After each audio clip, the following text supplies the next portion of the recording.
Hello dear students and welcome to Edutap. तो guys, अगर आप यूपीएससी, ईपीएफओ, एपीएफसी या ईओएओ एग्जाम की तैयारी कर रहे हैं तो this video is for you. तो गाइस, पिछले दो सेशंस में हमने 2023 एग्जाम्स के पीवाईक्यूज डिस्कस किए थे और आज हम डिस्कस करेंगे गाइस जो 2021 में ईओएओ एग्जाम में जो क्वेश्चंस पूछे गए थे वो आज इस सेशन में हम डिस्कस करने वाले हैं। तो जल्दी से लाइक कर लीजिए और सब्सक्राइब कर लीजिए अगर आप यहाँ पहली बार हैं तो। और गाइस, एक बड़ी स्पेशल न्यूज़ है। First of all, festival season शुरू हो चुका है, सब फेस्टिवल मूड में आ चुके हैं, सब सेविंग्स करना चाहते हैं, सब पैसे बचाना चाहते हैं। तो we have launched a special festival season discount for you, जिसमें आप 85% तक आप अपना मतलब अलग अलग कोर्सेज पे अलग अलग डिस्काउंट है, आप अपनी सेविंग्स कर सकते हैं। बट याद रखना गाइस, ये डिस्काउंट सिर्फ 25 सितंबर तक वैलिड रहेगा। इसमें आप बैंकिंग कोर्सेज पे, अपने रेगुलेटरी बॉडी एग्जाम्स पे, पीएफआरडीए, जाइब, एफसीआई पे भी ये डिस्काउंट कर सकते हैं। लेकिन ईपीएफओ एग्जाम्स पे आपको 65% डिस्काउंट मिल रहा है अगले 2 दिनों के लिए। सो कूपन कोड है फेस्टिवल65। So come join us, streamline your preparation and make your journey fruitful and beneficial for yourself. Guys, इस कूपन कोड फेस्टिवल65 से आप अपने टेस्ट सीरीज, अपने स्पेशल सब्जेक्ट कोर्स या अपने मास्टर कोर्स में भी एनरोल कर सकते हैं। मैं आपको दिखाता हूँ, it will take only 30 seconds to inform you about it. वैसे तो लिंक इस वीडियो के डिस्क्रिप्शन में भी दिया हुआ है, बट आपको बस क्या करना है गाइस, आपको अपने ब्राउजर पे जाना है और ब्राउजर पे जाके आपको सर्च करना है edutap.in। जैसे ही edutap.in सर्च करेंगे आप हमारे लैंडिंग पेज पे आ जाएंगे और ये रहे हमारे सारे कोर्सेज। इसमें आपको ईपीएफओ कोर्सेज दिखेंगे, सेकंड टैब पे इस पर क्लिक कीजिए और नीचे स्क्रॉल कीजिए, ये आपको सारे कोर्सेज यहाँ पे दिखेंगे।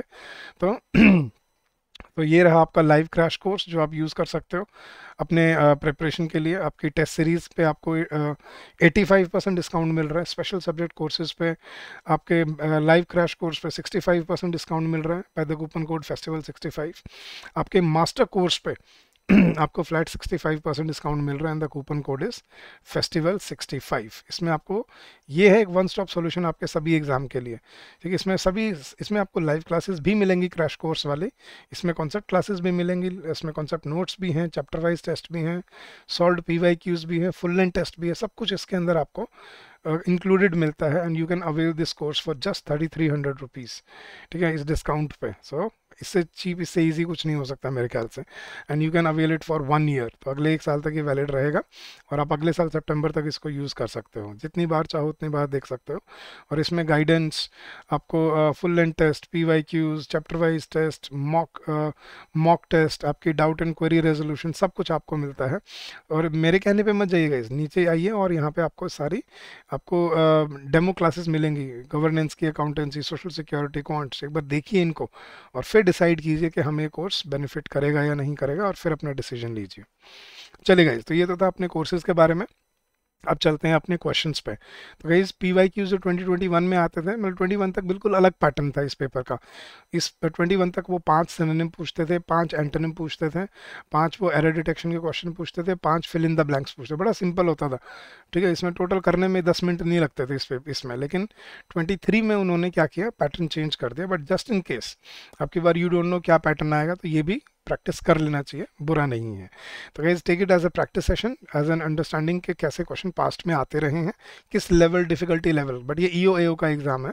तो चलिए गाइस, पहला क्वेश्चन है आपको, उसने क्या दिया, you have given a sentence with the word underlined, you have to find the option that is opposite in meaning. अच्छा, एंटोनिम ढूंढना, ऑपोजिट वर्ड ढूंढना है गाइस, जो अंडरलाइन वर्ड है ना उसका उल्टा ढूंढना है। तो चलिए गाइस, ये डायरेक्शन ध्यान से पढ़ा कीजिए क्योंकि उसी में आपकी कई बार गलतियां हो जाती हैं। तो she always organises lavish parties on birthdays. अब उसने ऑप्शन दिए थे लेविश के, फ्रूगल, डिसेंट, चीप या स्ट्रेंज। ठीक है, लेविश क्या होता है गाइस, खर्चीला, जो बहुत खर्चता है पैसे, अंधे पैसे खर्चता है, दैट्स कॉल्ड लेविश। तो लेविश का उल्टा क्या होगा, फ्रूगल। फ्रूगल क्या होता है, जो ज़्यादा पैसे नहीं खर्चता, मतलब जो पैसे बचा के रखता है। डिसेंट होता है ठीक ठाक, चीप सस्ता, स्ट्रेंज अजीब सा। लेकिन लेविश का ऑपोजिट चीप नहीं होगा, क्या होगा, फ्रूगल। लेविश जो बहुत पैसे खर्चता है, खर्चीला, फ्रूगल जो पैसे बचाता है। सो फ्रूगल इज स्पेंड, जो ज़्यादा पैसे स्पेंड नहीं करता। तो लेविश का ऑपोजिट क्या होगा यहाँ पर, फ्रूगल। चलिए गाइस नेक्स्ट क्वेश्चन देखते हैं। The soldier was greatly praised for his valour.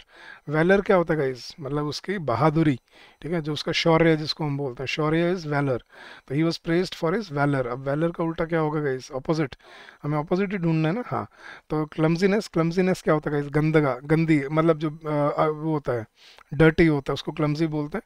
Cowardice मतलब डिसऑर्गेनाइज्ड या अगली, अगली नहीं, डर्टी, उसको बोलते हैं क्लमजीनेस। कावर्डिस होता है, आपको पता है कावर्ड से बनता है बुजदिली, सेल्फिशनेस, अपना अकेला वो देखना, अपना फ़ायदा देखना। टैक्टलेसनेस, जिसमें कोई टैक्ट नहीं है, कोई स्किल नहीं है। तो वैलर का ऑपोजिट क्या होगा गाइस यहाँ पर, कावर्डिस। कावर्ड, कावर्ड आपने सुना होगा, कावर्ड क्या होता है, बुजदिल, कावर्डिस वहीं से आता है कावर्ड। तो कावर्डिस इज बुजदिली। तो वैलर का ऑपोजिट क्या बनता है यहाँ पे, कावर्डिस। चलिए guys next question, third question है, these regions are very fertile. Fertile क्या होता है गाइस, उपजाऊ। तो उपजाऊ का ऑपोजिट क्या होगा गाइस, स्टेराइल, एरिड, बैरन, या फिर प्रोडक्टिव। ठीक है, तो स्टेराइल और एरिड क्या होता है गाइस, जहाँ पे आपको पानी मिल जाता है थोड़ा बहुत, प्रोडक्टिव जो काम का है। लेकिन बैरन क्या होता है गाइस, बैरन होता है बंजर। ठीक है, तो फर्टाइल का ऑपोजिट क्या होगा यहाँ पर, बैरन। ठीक है, तो बैरन इज मतलब जो बंजर होता है, जहाँ पे फसल या खेती वगैरह, पेड़ वगैरह नहीं उगते। तो बैरन लैंड उसको बोलते हैं जहाँ पे पेड़ वगैरह नहीं उगते। फर्टाइल जहाँ पे उपजाऊ जमीन होती है। तो barren is the opposite of fertile. Next question guys, some sick immigrants were detained at the airport. Immigrants, immigrant guys क्या होते हैं, जो बाहर किसी दूसरे देश से अपने देश में आते हैं, उसको इमिग्रेंट बोलते हैं। या किसी देश में वो मतलब जाते हैं, तो उसको उस देश को, उस देश के इमिग्रेंट होते हैं वो। तो अंदर आने वालों को इमिग्रेंट बोलते हैं। तो इमिग्रेंट का ऑपोजिट सेटलर्स, नेटिव्स, वेगाबॉन्ड्स या फॉरेनर्स। फॉरेनर्स होता है जो बाहर से आते हैं, वेगाबॉन्ड्स जो लूटपाट करते हैं, मतलब धोखाधड़ी करते हैं, नेटिव्स जो उस जगह के ही लोग होते हैं, सेटलर जो बाहर से आते हैं। सो गाइस बाकी सारे अलग थे, सिर्फ नेटिव होता है, इमिग्रेंट जो बाहर से आया है, नेटिव जो उसी देश का है, तो उसी देश का को हम क्या बोलते हैं, नेटिव्स। ठीक है, तो ऑपोजिट हमें ढूंढना है यहाँ पे। तो इमिग्रेंट का, इमिग्रेंट जो बाहर से आया है, नेटिव जो यहीं का है। तो native is the right opposite of immigrant. Next question, the questions were so elementary that anyone could pass the test. Elementary क्या होता है, बिल्कुल एलिमेंट्री स्कूल होता है ना, बिल्कुल बचपन के, सिंपल लेवल, मतलब किड लेवल के, तो बेसिक लेवल के। तो एलिमेंट्री का ऑपोजिट अनयूजुअल, प्राइमरी, नाइव या एडवांस्ड। अनयूजुअल होता है अजीब सा, प्राइमरी होता है शुरुआत में, नाइव होता है नासमझ, नाइव बोलते हैं नासमझ को, और एडवांस्ड होता है हायर लेवल का। तो एलिमेंट्री का ऑपोजिट क्या होगा यहाँ पर, advanced. So that is the right choice. चले गाइस नेक्स्ट, अब उसने क्या दिया था, every sentence is given with a blank and 4 words are given in the after the sentence. Select the word और group of words that you consider most appropriate for the blank space. Fill in the blanks है basically, simple, according to the sentence. चलिए, तो question है, it is time you went out and dash your own living.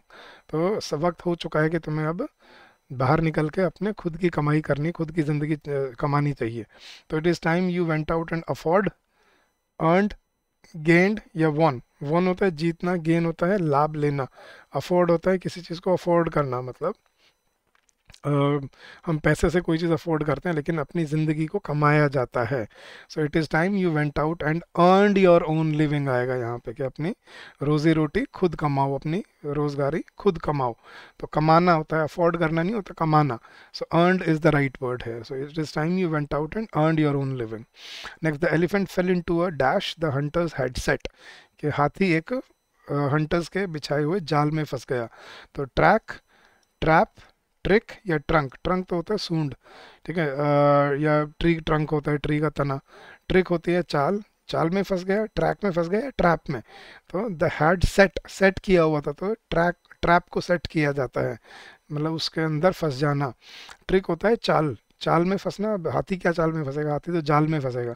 तो he got trapped in a into a trap that hunter had set. So option B is your correct answer. चलिए guys next question देखते हैं। The dress isn't really tight, it will dash when you won it. कि dress इतनी tight नहीं है, तुम पहनोगे तो थोड़ा आई थिंक लूज हो जाएगी, बेंड हो जाएगी नहीं, एक्सपैंड हो जाएगी हो सकता है, स्क्वीज होता है मतलब दबा देना, नो, स्ट्रेच हो जाएगी। यस गाइस, एक्सपैंड होता है किसी को खींच के लंबा कर देना, लेकिन स्ट्रेच होता है खुल जाना। So stretch is the right word. So the dress isn't really tight, it will stretch when you won it. कि जब तुम पहन लोगे तो ये थोड़ी स्ट्रेच हो जाएगा। होता है ना कपड़े पहन नए नए होते हैं तो टाइट लगते हैं, फिर वो स्ट्रेच हो जाते हैं तो खुल जाते हैं। तो it will stretch not expand. तो stretch is the right word. चले गए। Next, with his back to the old man, he stood at the window, fists clenched and his shoulders dashed with his choked sobbing. कि वो अपनी कमर पीट किए बूढ़े आदमी की तरफ, हाथ अपने टाइट किए और अपने कंधे लटकाए वो सुबक सुबक के रो रहा था. एंड हिज शोल्डर शिवर्ड, शिवर्ड होता है कांपना, शुक होता है कंधे लटक जाना, वाइब्रेट कंपन होना और मूव्ड हिलाना. तो आई थिंक इस कांपते नहीं है कंधे, कंधे लटक जाते हैं, मतलब नीचे झुक जाते हैं. तो with his back to the old man he stood at the window, fists clenched and his shoulders shook with his choked sobbing. के उसके कंधे झुक गए थे, मतलब उसको अपनी गलती का एहसास हो रहा था या बुरा लग रहा था, जो भी है. तो you shook your shoulders, you basically you in the sense के मतलब कंधे लटक जाना, ठीक है, स्लाइड कर जाना.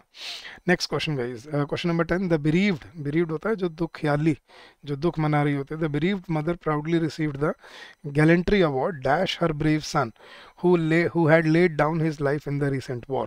कि अभी वॉर में जिस बेटे ने अभी अपनी कुर्बानी दी थी, उसके ब्रेव सन के लिए वो दुख बना रही थी, तो उसने उसके गैलेंट्री अवार्ड लिया. तो in the name of, in lieu of, on behalf of, for the sake of. For the sake of होता है किसी कारणवश, इन द नेम ऑफ उसके नाम पे, इन ल्यू ऑफ उस वजह से, लेकिन ऑन बिहाफ ऑफ उसकी जगह पर. So the correct answer is the bereaved mother proudly received the gallantry award on behalf of her brave son who had laid down his life in the recent war.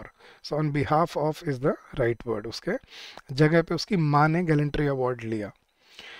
चलेगा इस next question. अच्छा, अब आए हैं आपको question number 11 से आपको error detection के क्वेश्चंस. आपको एक सेंटेंस को 3 पार्ट में ब्रेक किया है और एक फोर्थ ऑप्शन दिया है नो एरर. आपको बताना है अगर किसी पार्ट में एरर है तो कौन से पार्ट में एरर है, तो हमें वो ढूंढना है. तो एरर डिटेक्शन के क्वेश्चन होते हैं ये. तो देखते हैं guys. Neither the servants nor the clerk has done this.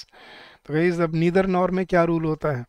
Neither the servants nor the clerk, ना तो ये सर्वेंट्स ने किया है ना क्लर्क ने किया है. तो गाइस जो भी वर्ब, ठीक है, नाउन के ज़्यादा नज़दीक होती है वो उसको इन्फ्लुएंस, मतलब वो नाउन उसको इन्फ्लुएंस करता है. So neither the servants nor the clerk has done this. Clerk नज़दीक है, क्लर्क सिंगुलर है, उसके लिए हैज़ आ रहा है, तो बिल्कुल सही है यहाँ पे. No error is the correct answer. तो neither the servants nor the clerk has done this, तो क्लर्क के लिए हैज़ ही आएगा, that is correct. So no error in the sentence. चलेगा इस question number 12. The car which went past us when we were driving on the highway must have been doing at least 100 miles an hour. Guys इसमें आपको उसने exam में ना, पता नहीं official answer की में क्या आंसर दिया होता इसका, लेकिन इसमें गलती थी. The car which went past us when we were driving नहीं, while we were driving on the highway must have been doing at least 100 miles an hour. क्योंकि दो साइमल्टेनियस सेक्शंस होते हैं ना, ठीक है. तो वो हम जब हम गाड़ी चला रहे थे तो हमारे साइड से जो गाड़ी गुजरी दोनों साथ साथ हो रहा है, तो साइमल्टेनियस सेक्शंस के लिए ये वेल नहीं वाइल यूज़ किया जाता है. तो यहाँ पे करेक्ट आंसर था आपका वाइल. तो the car which went past us while we were driving on the highway must have been doing at least 100 miles an hour. तो that was the correct answer here. चलिए guys, third question. Raju will be back home in an year after his stay abroad. अब इसमें क्या गलती थी guys, ढूंढ सकते हो? Raju will be back in an year after his stay abroad. Guys year जो होता है हम इसको प्रोनाउंस करते हैं ईयर की तरह, लेकिन इसकी एक्चुअली प्रोनाउंसिएशन ईयर होती है. तो इसके आगे हम एन नहीं क्या यूज़ करते हैं, अ यूज़ करते हैं. तो Raju will be back home in a year, in a year होता है, इन एन ईयर नहीं होता. In a year after his stay abroad, तो यहाँ पे इन एन ईयर नहीं अ ईयर आना था. तो again option B was your correct answer. Next question guys. I have much work to do. Work is uncountable. I have ठीक है, to do मुझे बहुत काम करने को है. तो I have much work to do, again no error है गाइस, कोई गलती नहीं है सेंटेंस में. Sentence is correct as it is. तो I have much work to do sentence बिल्कुल ठीक था कि मुझे बहुत काम है करने को अभी. And last question. Psychology did not develop into a science based of care for observation and experimentation until the late 1800. क्या गलती है गाइस इसमें? Psychology did not develop into a science based of careful observation and experimentation until the late 1800. Guys based of नहीं होता, based on होता है, ठीक है. बेस्ड ऑन इसके बुनियाद पे बनी है. तो based on careful observation, based of नहीं होता. तो again option B is your correct answer. Based of नहीं, यहाँ पे बेस्ड ऑन आना था. Based on careful observation. So option B was your correct answer. चलेगा, इस नेक्स्ट क्वेश्चन पे चलते हैं। नेक्स्ट उसने हमसे क्या पूछा है, each item in this section consist of a sentence with an underlined word, select the option that is the nearest in the meaning. अच्छा, अब सिनोनिम ढूंढने हैं, सिनोनिम के 5 क्वेश्चन आ गए हैं, तो जो अंडरलाइंड वर्ड है उसका हमें सिनोनिम बताना है। तो चलेगा, इस क्वेश्चन सॉल्व करते हैं। Today the newspaper is full of carnage and violence. Carnage क्या होता है गाइस? खून, मतलब खून में लथपथ होना, that's carnage. So bloodshed. Lust होता है गाइस आपका पैशन, कंसर्न चिंता, सटायर होता है मजाक, मजाक उड़ाना, ठीक है। लेकिन bloodshed is the right synonym for carnage. Carnage होता है लहूलुहान। तो today the newspaper is full of bloodshed, carnage and violence. Option A is your correct answer. Next, this religious gift that makes men human is still alive in Indian souls. Religious gift का क्या मतलब है यहाँ पे? Mystical मतलब जादू वाला, spiritual जो आपके spirit से related है, metaphysical जो समझ से परे है, philosophical जो सोचने में है, बस philosophy में है नहीं। The right answer is spiritual. The spiritual gift that makes men human is still alive in Indian souls. कि हमारी आत्मा में अभी भी वो spiritual gift जिंदा है, that makes us human. तो यहाँ पे स्पिरिचुअल गिफ्ट आना चाहिए था, रिलीजियस का सिनोनिम यहाँ पे स्पिरिचुअल सही बनता है। Next question is, it is difficult for us to imagine how much this safety means to everyone. It is difficult for us to imagine, imagine मतलब समझ पाना, तो फील करना, अंडरस्टैंड करना, थिंक करना या सी करना। तो इमेजिन का वैसे बच्चे थिंक लगा देते हैं, लेकिन इमेजिन का यहाँ मतलब it is difficult for us to understand, जो नियरेस्ट है मीनिंग में, तो जो यहाँ पे यूज हो सकता है, it is difficult for us to think या it is difficult for us to understand how much safety this safety means to everyone. तो ये सोचना ही बहुत मुश्किल है, तो this is difficult to understand is the right word, not think. Think होता है सोचना कोई काम, लेकिन इमेजिन करना मतलब सोचना, समझना उसको। Next question guys, public service is not merely something that occupies the hours you are doing it, but invades all your life and experience and affects them in one way or the other. कि public service सिर्फ एक 8 घंटे का काम नहीं है, पूरा दिन ही लग जाता है इसमें एक तरह से आपका, और पूरी ज़िंदगी कंज्यूम हो जाती है। तो प्रिजर्व होता है बचाना, डिमोलिश होता है तोड़ के किसी बिल्डिंग को गिरा देना, कवर होता है उसको कवर करना, स्पॉइल होता है खराब कर देना। तो I think it covers all your life. कि पब्लिक सर्विस सिर्फ 8 घंटे की नौकरी नहीं है, लेकिन ये पूरी ज़िंदगी को कवर करती है, जिसमें आपको आपने मतलब एक तरह से दूसरी तरह से आपकी पूरी लाइफ को, पूरे दिन को इम्पैक्ट करती है। तो it covers all your life. And last question guys, he was in the early part of the 20th century. He was in the early part of the 20th century a staunch nationalist of the liberal fold. A staunch nationalist of the liberal profuse क्या होता है guys? profuse होता है जब कोई चीज़ बहुत उससे बहती है, profuse उसको बोलते हैं बहना। dogmatic होता है मतलब पुरानी सोच का होना, प्लेंटीफुल बहुत ज़्यादा, tolerant, liberal is tolerant, yes, तो जो ज़्यादा कट्टर नहीं होता, जो थोड़ा सा नॉर्मल टॉलरेंट होता है, लिबरल होता है। So tolerant is the right word है। तो ये थे गाइस आपके EOAO एग्ज़ाम जो 2021 में इंग्लिश सेक्शन में जो क्वेश्चंस आपसे पूछे गए थे, and I hope this will help you in your preparation and in your journey ahead. तो चलिए गाइज, अगर आपको फिर से मैं बता देता हूँ जाने से पहले कि हमारी एक स्पेशल सेल है जिसमें हम फ्लैट 65% डिस्काउंट ऑफर कर रहे हैं अपने UPSC EPFO कोर्सेज पे, APFC और EOAO दोनों के लिए जो एप्लीकेबल है इस साल। तो गाइज जल्दी से जाइए, इस वीडियो के डिस्क्रिप्शन में आपको लिंक मिल जाएगा, और आप हमारे सारे courses, test series, subject, special subject course, master course, ये सब आप अवेल कर सकते हो। मैंने आपको सेशन की स्टार्टिंग में बताया है कैसे आप हमारी वेबसाइट विजिट कर सकते हो edutap.in, और आप अपने कोर्सेज को एनरोल कर सकते हो वहाँ से। वो साफ सीधा स्पष्ट लिंक दिख जाएगा and you can enrol your self in this courses. तो जल्दी से जाइए, ये सेल सिर्फ 25 सितंबर तक ही वैलिड है गाइस। ये आपको सिर्फ परसों तक ही बेनिफिट मिलेगा इसका, इससे ज़्यादा ये बेनिफिशियल फिर आगे नहीं रहेगी। तो make it count and get 65% discount on our courses. चलिए गाइज, तो आज के लिए इतना ही। Will keep on coming up with more such sessions. Till then guys, keep on working hard, keep on giving your best, and I am sure you will come out with flying colours. Guys कोई doubt हो, कोई query हो, तो you can call us on this number during the office hours, which is 8146207241, or you can also drop us an email at hello@edutap.co.in. That's our official email ID. So thank you so much once again guys, all the very best, and keep on working hard, keep on giving your best. I'm sure you will do very well in your exam this year. So happy learning to all of you.